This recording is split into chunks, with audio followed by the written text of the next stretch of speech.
Yay. And just FYI, the training from yesterday is out on the website now Okay, and great, on YouTube. So I need to send it to a couple of people who emailed yesterday.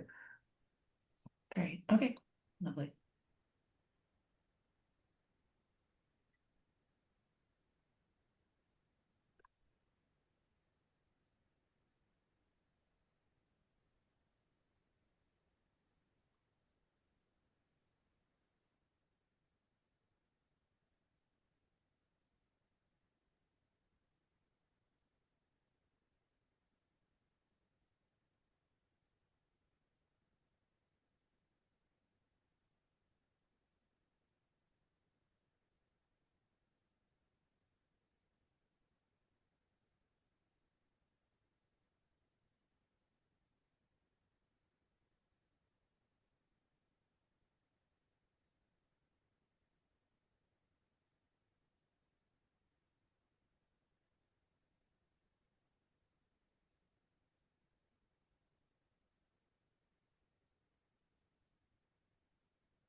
Okay, hi everyone, welcome. We're just going to give it a few more minutes for folks to join.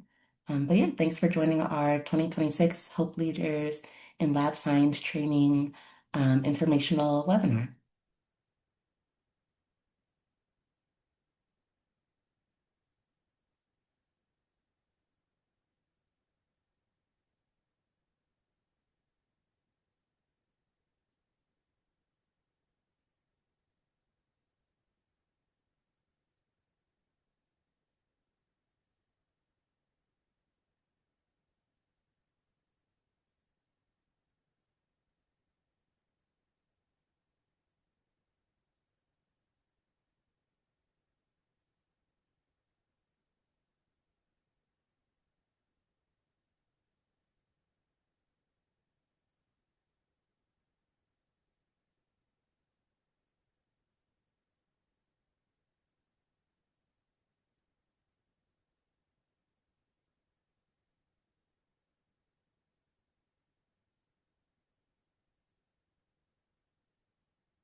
Okay, Tasha, what do you think? Do you think we should go ahead and get started or give it another minute or two?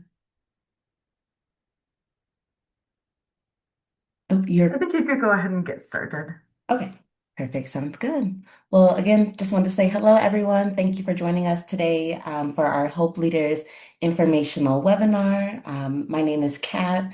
I am a community affairs specialist here at the Cancer Center, and I'm joined today by my colleague Tasha. Tasha, would you like to do a introduction before we get started? Hi, everyone. Thank you so much for joining us today. My name is Tasha Carlisle. I'm a research specialist at the Cancer Center, and I'm the project manager for the Hope Leaders program. So, and Kat is the second in command and doing an amazing job. Thank you. Okay, we can go ahead and get started. So yeah, on this screen, you'll be able to see our agenda for today. Today we'll be talking a little bit about the University of Illinois Cancer Center, as well as our signature Hope Leaders program. And we'll also review the RFA, the request for application. So in this webinar, you'll be able to see us go through the RFA, where to find all of the links, and then at the end, you'll be able to ask any questions, and we're happy to provide some answers for you all. So yeah, it's a pretty short agenda, but yep, feel free to also use the chat function if you have any questions beforehand or throughout the presentation, and we will get to those as well. Great. So first, I just wanted to talk a little bit, give you a little bit of information about the University of Illinois Cancer Center, as well as our community engagement and health equity team. So for folks to know, the University of Illinois Cancer Center is a community-focused cancer center. Our community engagement team collaborates with researchers to provide real-world actionable input about the needs and priorities of the communities we serve. And so we partner with UI Health and its Mile Square Health Center, which is a federally qualified health center with a network of clinics and more than 55 community and national organizations to increase cancer awareness, education, screenings, interventions, and community involvement. And so, really reducing cancer disparities is at the heart of our work here at the University of Illinois Cancer Center. And as I mentioned before, Tasha and myself, we sit on the community engagement and health equity team. So, yeah, this is our team, and really our role as it relates to the Hope Leaders program is here to support you all. Also, our role is to build those relationships with community partners. So, again, just want to say thank you all for being here. And that's just a little bit about the Cancer Center and our community engagement and health equity team. Great. So next, just wanted to share a bit of information about this opportunity, the Hope Leaders program. So for everyone here, we want you to know that the Hope Leaders program, like I said, is managed by the Community Engagement and Health Equity Office. It is a 2-year program partnership designed to empower community organizations to communicate the health needs of their communities directly to cancer center scientists. And so, yeah, it allows lab researchers to engage community partners about projects that may ultimately benefit local populations while centering community partners' input. And so we are currently accepting applications for our 2026 cohort, and we will get into what that looks like. Also, just wanted to share a little bit about why we do this. Essentially, communities are key to successes in science at the Cancer Center. We recognize that, and including understanding what causes cancer to start and grow so we can develop new treatments and solutions that address needs. And so we definitely understand that, oftentimes the work that's being done in the lab feels very isolated. And so the Hope Leaders program is designed to connect that lab research with community members as well as their communities. Okay. Next, I just want to pass it to Gianna. So Gianna is on the call as well.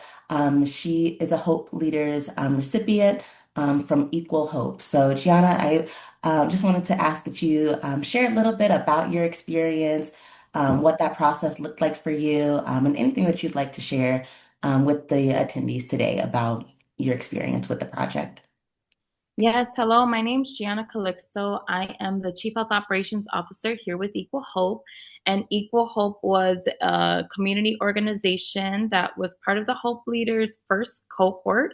We were paired with the Lab, and we both had a similar focus, which was focusing on like breast cancer, just from different perspectives. And so it was very fun to connect with the researchers. We every quarter we had and monthly we kind of had goals to kind of connect. They would invite us to their lab, and then we will invite them to our offices and meeting our community health workers, patient navigators, but also engage in the community. And so it started off with building relationships and understanding each other's why, which really set a nice foundation in terms of collaboration. Once we were able to do that, I brought our community health workers and patient navigators into their labs, and they did a couple of different fun I would say, experiments with their team, but also they would come and shadow us and get the landscape of how we connect with community members, what type of events we attend, how we engage with the community members, the questions that we ask, the conversations that we have. So at a certain point in time, Alexa, which was their senior at the time researcher and leading the efforts on this project, would begin to take the initiative of connecting when collaborating with the community. And so we gave her a couple of opportunities before our final dissemination, just to, whether it be a church or one of the local food pantries, there's a couple of events that she would join and share what they're doing in the lab. That helped her format the way she communicates with patients when you're having conversations and just stating metastatic breast cancer. I believe one of the community members asked her, what does metastatic mean? So it really brought her to a level of, okay, let me explain my work in the lab in a different way, whereas I can effectively communicate that with the community. And so by the time we entered into our dissemination phase, we kind of had a plan to not only just do, we found that one-on-one education or smaller group education was more effective than larger group when describing her research. So we were able to create a event and dissemination event that was not only on a larger scale, we had lots of community members, lots of activities and engagement, but also provide an opportunity for like small group breakout sessions to kind of discuss specific workflows and communicating in a way that is understood. So it was really beautiful to connect with them and also get an understanding of their perspective. And they received perspectives from community engagement, but also it was really nice to just understand each other's why. And I believe it's key to start building bridges between community and research, which is also key in building bridges of community and clinical trials. So we are really excited to enter in that space because we know that representation matters, and we know that there's a lot of research out there, but not enough of research for communities of color. And so this is really that lovely introduction of from the ground up and how some of the work happens in the lab. Open to questions. Awesome. Thank you, Gianna. Great. And then I guess just as a follow-up question for you and just for everyone listening in on the call, do you have any, I don't know, any specific like favorite moments within the Hope Leaders program or even any advice that you would give to applicants as they're starting to get their applications in, either one? Favorite moments, I'll list probably two. One was our first entry into the lab. I actually brought a group of community health workers and navigators into the lab. Some have never been into a lab before. Some have experience. We have a couple of nurses on staff. But what was interesting is each of the researcher gave their background and their history and their connection to oncology and the work that they do.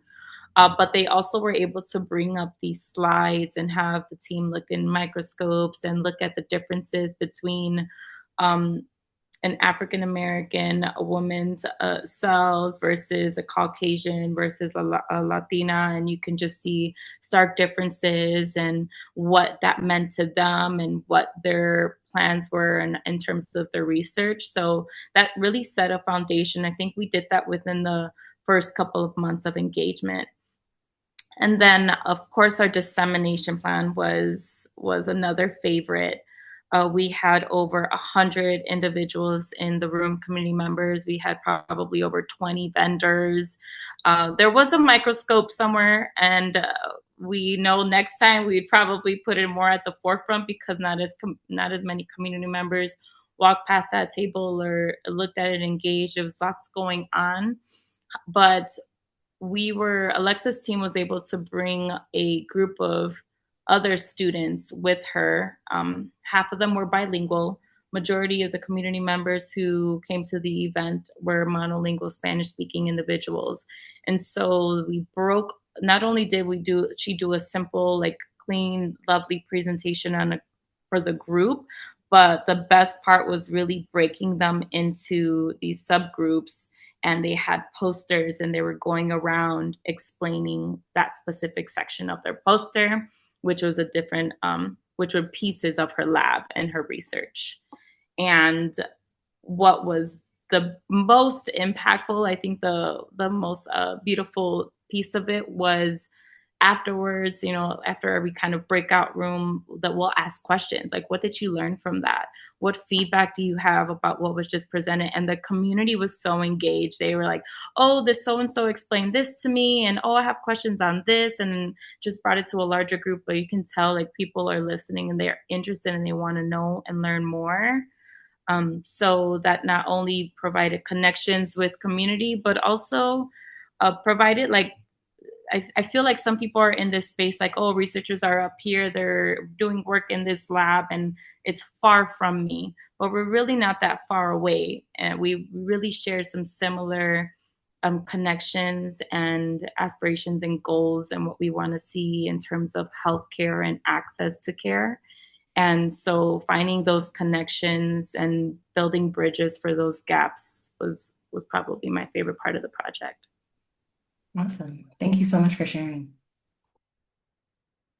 Great. Okay. And then next, we also just wanted to talk through who can apply for the Hope Leaders program. So it is open to community-based organizations, as well as faith-based agencies or public agencies with a strong history of serving underserved communities in Cook County. So yeah, that's at the basis of who can apply. As you all are working on your applications, we also have application for the research scientists. So they're also right now working on their applications. And then for those selected, they will be paired together. So that's who can apply.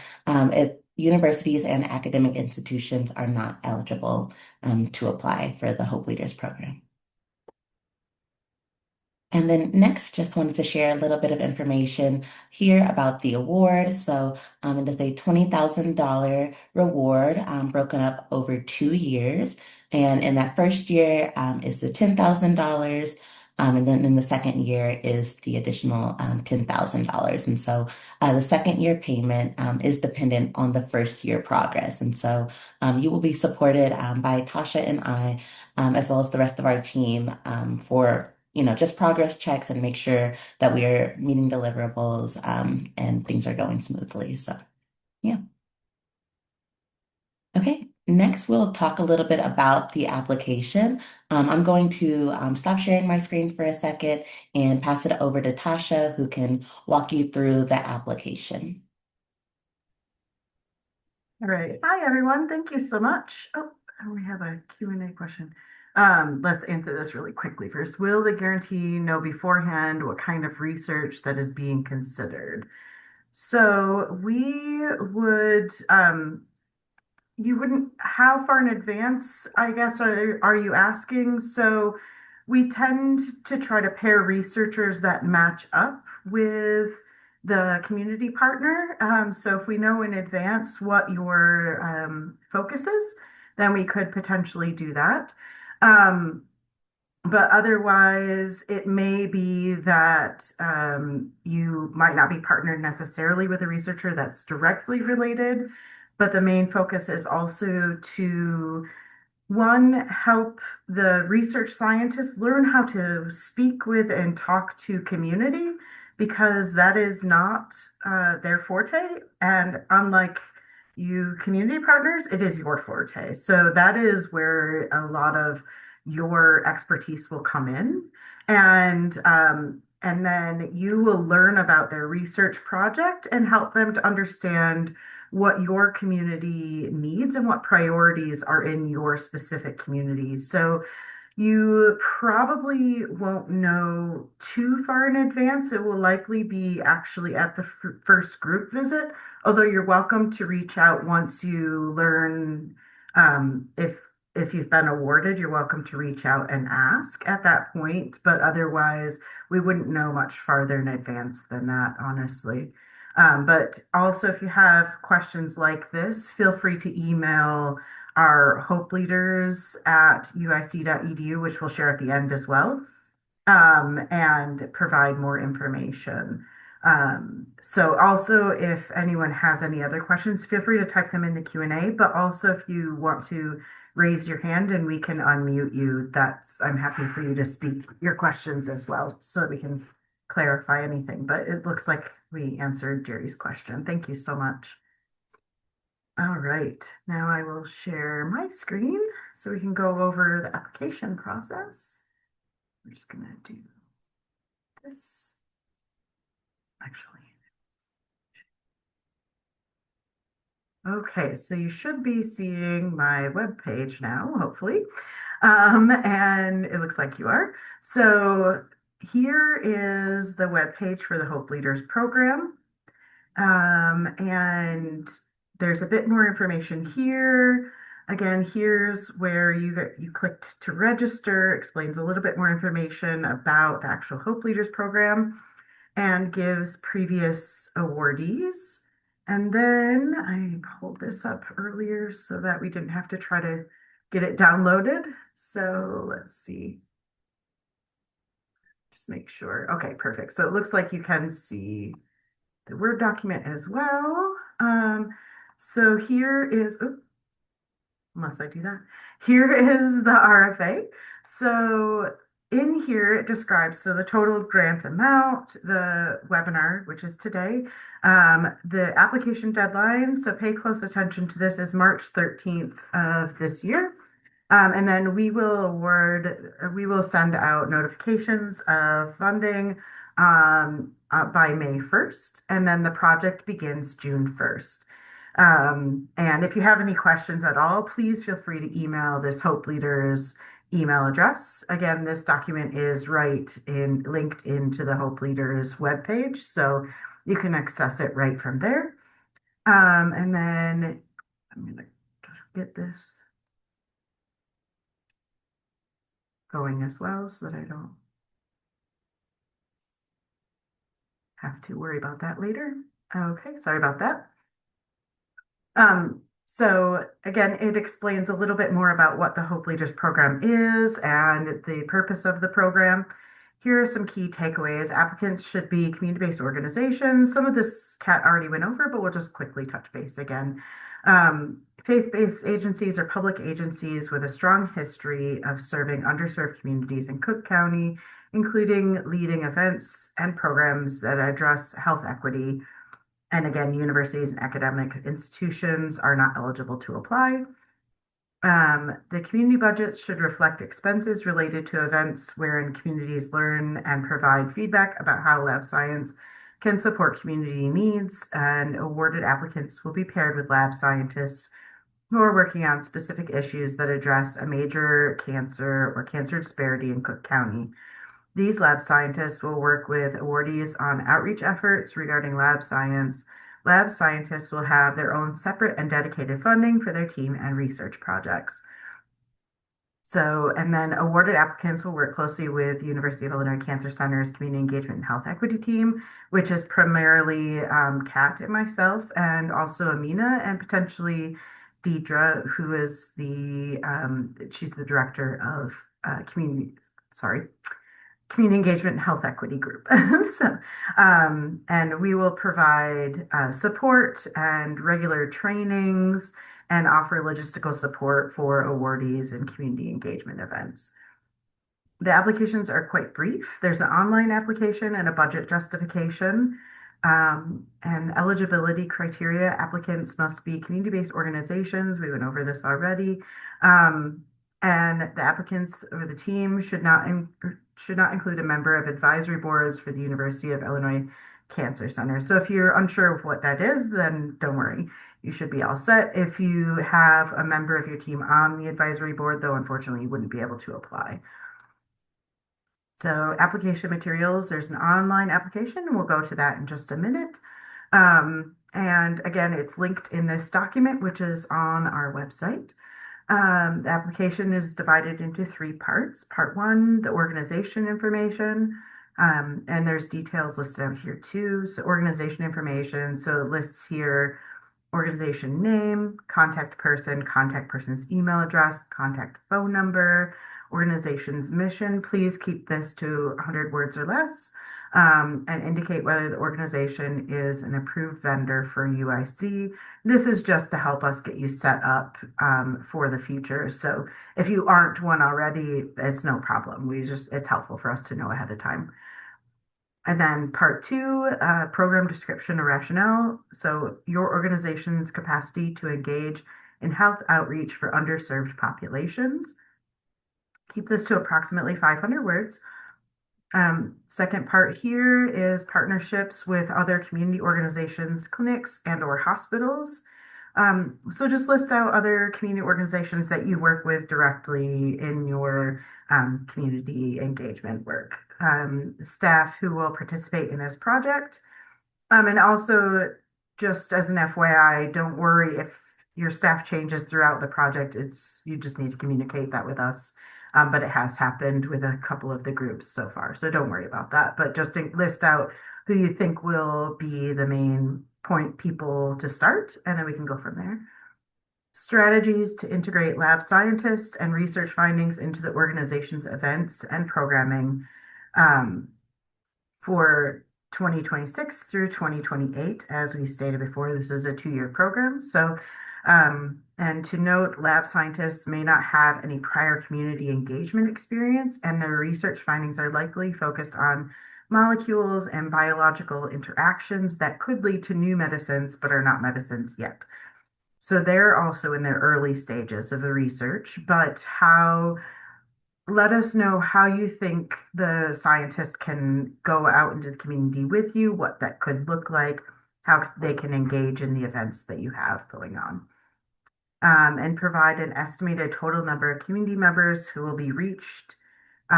So how many people do you reach normally with your events that are going on already is helpful for us to know and get a general sense of what your engagement looks like.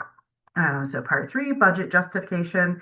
So this is not part of the scoring rubric, which we'll go over in a little while, but it is a required part of the application. Same with your organization information, not a scoring part of the rubric, but still a necessary part of the application. So if you don't have all of these points, then the application is incomplete and we would have to go back to you and make sure to get the application complete. So part three, budget justification, and we have a template for you, so don't worry about that. But please provide a brief budget justification of the 20,000 that would be awarded. 10% of the total budget can be allotted to indirect costs. Please complete the budget template that is attached. So the following requirements: allowable expenses are supplies, staff salaries, including fringe benefits, rental of space for events, consulting fees, and travel. So, for instance, if you need to do an Uber or mileage to and from events, things like that. Non-allowable expenses include the following: equipment, including computers, equipment maintenance and service contracts, rental of office or laboratory space for purposes other than engagement. So like your regular rental wouldn't be able to be covered with this. Recruiting and relocation expenses, construction, renovation, or maintenance of buildings. So, and a total of 20,000 will be awarded, which Kat discussed previously. 10,000 being awarded during year one and 10,000 being awarded in year two, dependent upon successful completion of project progress and deliverables. And we will work with you and support you on these things, but they do need to be completed. So here's the point system of the items that I addressed earlier. So there will be 5 points awarded for the organization's capacity to engage in health outreach for underserved populations, including yearly events and ongoing programs and workshops. This summary should include an estimated number of attendees for each event and program. And these are not different from what is above. So just to clarify, it's not a separate section. Just describe any partnership with other community organizations, clinics, and hospitals that would be leveraged for outreach and engagement about lab science. Identify staff who would participate in this project. For each person, describe their training and experience in health outreach and underserved residents in Cook County.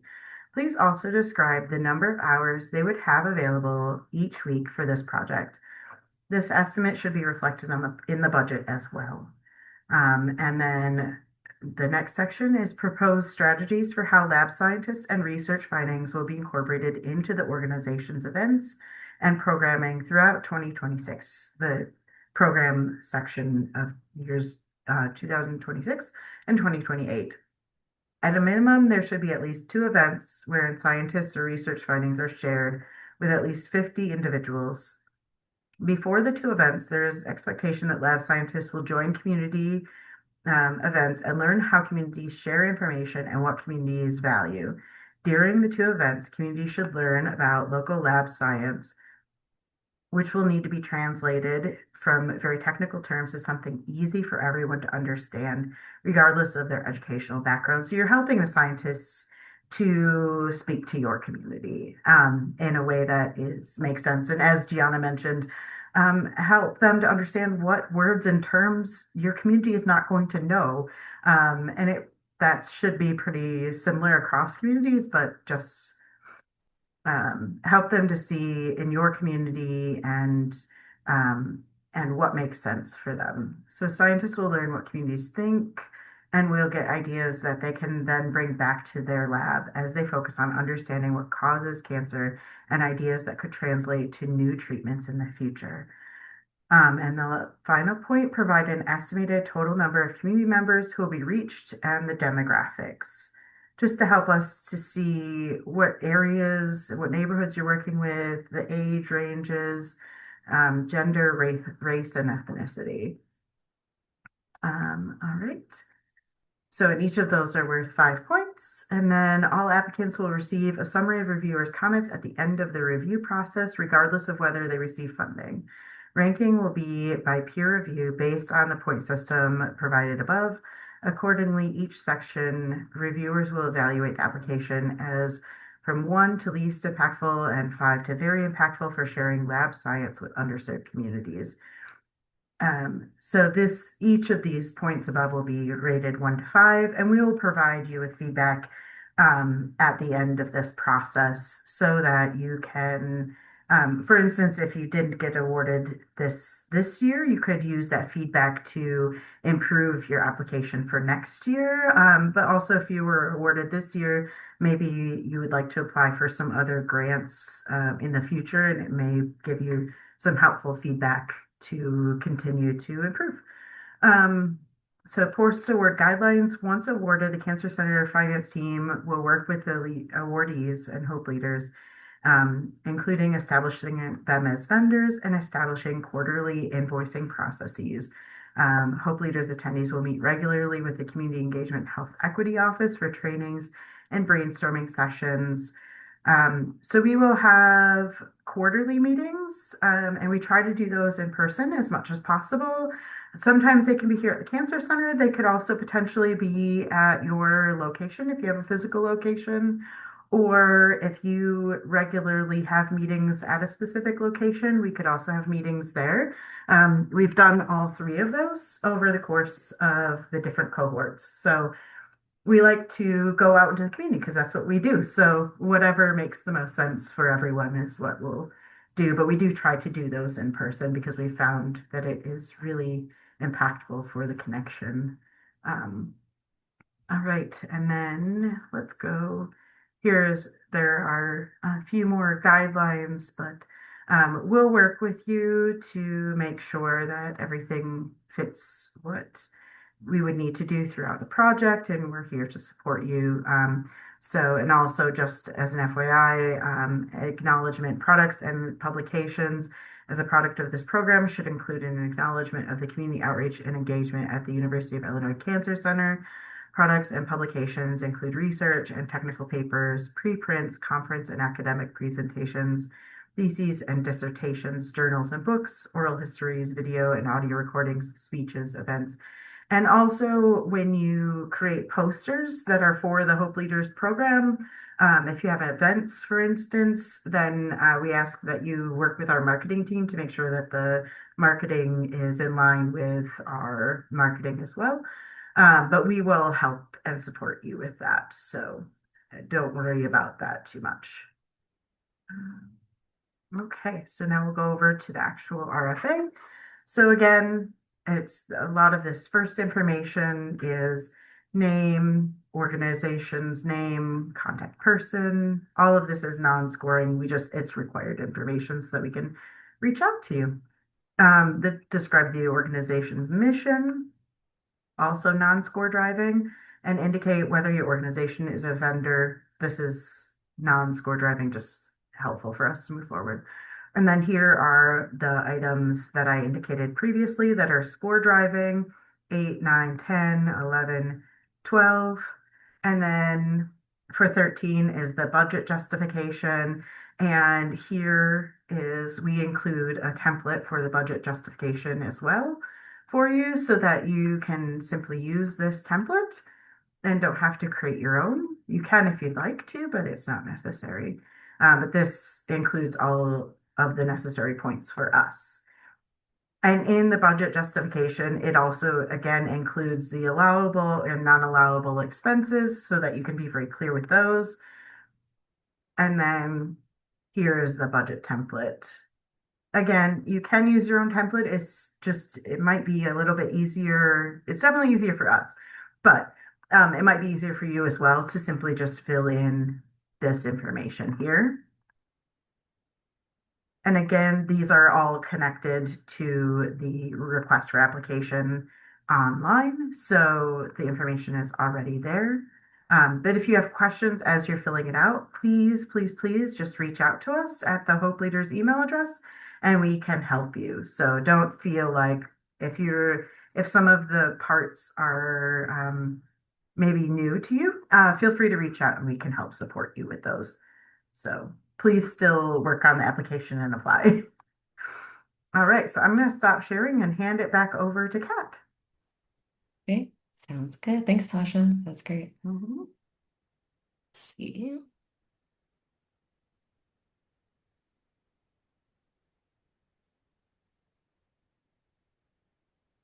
Okay. Next, we just wanted to, oh, first, can you all see my screen where it says timeline? Yep. You're good. Okay, great. Yeah, just wanted to review the timeline. So applications are currently open and they are due March 13th. And the project length, as we mentioned, is 2 years. The project would begin on June 1st, and that would go through May 31st of 2028. So yeah, that is your timeline, what you can expect there. And that's about it. Now we will open it up for any questions that you all have. But yeah, as you all are thinking of questions, you can either type it or we can get you to come off mute. But yeah, just want to say thank you all for attending today and feel free to ask any questions. And I also dropped our Hope Leaders email address in the chat. So if any questions come up later, you can reach out to that email address and Tasha or myself will respond there. So we do have one question in the Q&A section. Are you looking for CBOs that have been established for a certain amount of time? Not necessarily. I think the main thing is, do you have connections in the community? What work are you doing in the community? What groups is your work benefiting? So it doesn't necessarily depend on how long you've been established. Like somebody who maybe someone started a CBO very recently, but they've already been working with the community for years and have a lot of connections. That's fine. I think the main thing here is do you do work in underserved, especially Black and Brown communities? How is your work helping and benefiting them? And how could your work with a researcher continue to benefit your community? Because also remember that this is a bi-directional relationship. It's not simply to benefit the scientists at all. It's meant to benefit both the CBOs or community partners as well as the researchers. So, a big part of the benefit for the researchers is helping them to connect with and learn to speak with community because they are typically in their lab most of the time. So, they know how to talk to other scientists really well, but sometimes they use a lot of language that we just don't, myself included, don't understand at all. It's like a whole nother language, right? But you, as a community partner and a community based organization, have that experience of working in and speaking to your community. And so that's where you excel and the expertise that we would love from you. And also you get to learn the science, go into the labs and see what they're doing and help them to understand what things are really important to you and your community, the group of people that you work with and see regularly. So I hope that helps. And I don't know if there are any other questions that people have. And you can either raise your hand, type them in the Q&A, or I believe you can type them in the chat as well.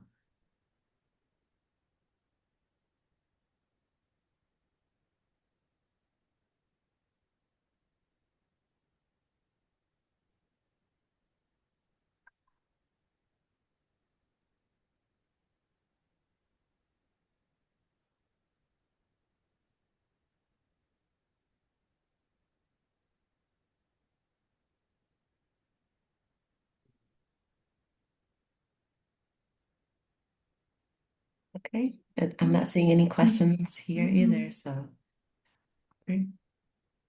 All right. And again, if you do have questions after this training, please feel free to just email us and we will get back to you pretty quickly, especially as both Kat and I are monitoring the Hope Leaders email. So, um, if you have questions, please reach out. If you run into obstacles as you're applying, again, please reach out. We're happy to help you. And also be aware that that support will continue throughout the whole project. So don't feel like you maybe this feels a little bit daunting, but don't think that it would be.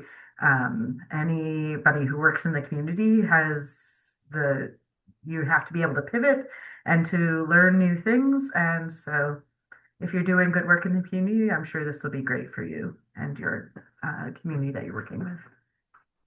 So thank you so much for joining us. We really appreciate you. And yeah, we hope to hear from you and can't wait to see your applications. So thank you Yes. so much. Awesome. Thank you. Have a good rest of your day. Bye-bye.